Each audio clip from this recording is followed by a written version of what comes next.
Hey, what's up, everybody? Welcome to Trucking from Scratch with David McGill. And in today's video, we're going to cover 7 permits that new trucking business owners need to be aware of. Now, these permits are going to fall under one or two categories, either fuel or highway use.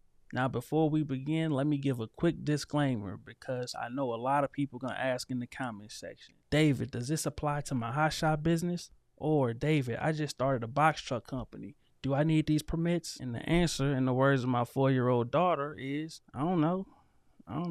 But seriously, I'm going over the requirements if you are running a semi-truck business with the gross weight being about 80,000 pounds. Now, I will talk loosely about the weight requirements for these permits, so you can check your box truck or your hot shot setup weight and see if those operations fall in line with these permits. Now, the first permit we're going to go over is the International Fuel Tax Agreement, or IFTA for short. Now, the IFTA permit is going to be required if your truck is over 26,000 pounds and you engage in interstate commerce, meaning you cross state lines. On a previous video of mine, somebody left a comment that said, so I have to pay taxes on fuel that I've already paid taxes on. And so I want to try to explain that without confusing a lot of people watching. Now, every state has its own fuel tax rate, and so I'll use neighboring states Indiana and Illinois as an example to explain how it works. So let's say Indiana has a lower fuel tax rate than Illinois. Now, when you go to the pump and you fill up in Indiana, you're going to pay taxes at the pump at the Indiana tax rate. Now, let's say you do all of your driving in Illinois where they have a higher tax rate. Well, Illinois is actually missing out on the fuel taxes because you bought the fuel in Indiana. Now, to allocate the fuel taxes from Indiana to Illinois, we file a quarterly tax return. And when we do that, if the situation happens like Indiana and Illinois, then we will end up with a tax bill to make up the difference in the fuel tax. Now, if it happens the other way around, where we're paying higher fuel taxes at the pump of the state where we're getting the fuel versus the state that we're actually driving in, then we end up with a fuel tax refund. Now, hopefully that explanation made sense to more people than it actually confused. Now, if you were confused by that, I apologize, but don't worry about it. The main point here is if you operate in interstate commerce and you have a truck that's over 26,000 pounds, then you need to have an IFTA fuel tax license. Now, the second permit you need to be aware of is the Motor Carrier Fuel Tax License, or MCFT for short. Now, this permit or license is required for trucking companies that operate as intrastate companies, meaning they don't leave out of the state that they're based in. Now, when it comes to the fuel tax returns for the MCFT, you never end up with a bill or a refund because the state that you're operating in is where you're purchasing your fuel is the same place where you're running all your miles. So you are paying the fuel taxes at the pump that's being allocated to the right state. Confused yet? If so, don't worry about it. We're moving on. Number 3. Now, the next 5 permits fall under the category of highway use tax. So in a nutshell, there's 5 states that actually charge us for driving on the highways in their state. Now, the third permit we're going to talk about is the Kentucky KYU.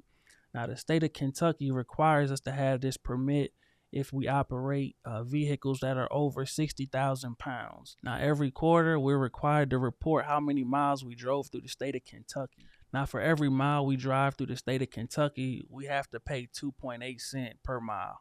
Now, the fourth permit comes from the state of New York. And in New York, if you operate a vehicle that's over 18,000 pounds, we have to pay about 5 cents a mile for every mile that we drive through New York. Now, for New York, we have to calculate these miles and pay these taxes every quarter. Now, the fifth permit comes from the state of New Mexico. Now, we're required to pay 4 cents per mile for every mile that we drive through the state in a vehicle that weighs more than 26,000 pounds. Now, the sixth permit comes from the state of Oregon, and this is actually the highest tax rate. We actually have to pay 21.5 cents for every mile that we travel through the state of Oregon. Now, the seventh permit comes from the state of Connecticut. Now, this is an interesting one now because the bill has been passed into law, but is not effective until January of 2023. So as of today, we don't have to pay taxes to travel through Connecticut, but in January 1st of 2023, then we will be required to pay about 10 cents a mile for every mile that we drive through Connecticut. Now, I know that some people are watching this and they're thinking to themselves that, man, it's a lot of taxes and they're probably considering not complying. But I want to warn you against that, because in the event that you get pulled over or you go through an inspection in one of these states and your permit has been deactivated for non-payment, then you could be shut down and you'll face like penalties and fines and things like that. And I know for the KYU permit in Kentucky specifically, the reactivation fee is like $500. So, choosing not to comply may, put you in a position where it will cost you even more money than if you just complied and paid the taxes along the way. Now, I understand as over-the-road trucking companies, we're paying a lot in taxes based on the miles that we drive in. So one way to offset those costs is by using high-quality products like Shell Rotella's T6 synthetic. Using a synthetic oil like this is going to help us maximize our fuel efficiency and protect our engines as we driving through all these different states. Now, there's not much we could do about these trucking taxes, but we can control our overall expenses through maintenance using synthetic products like this.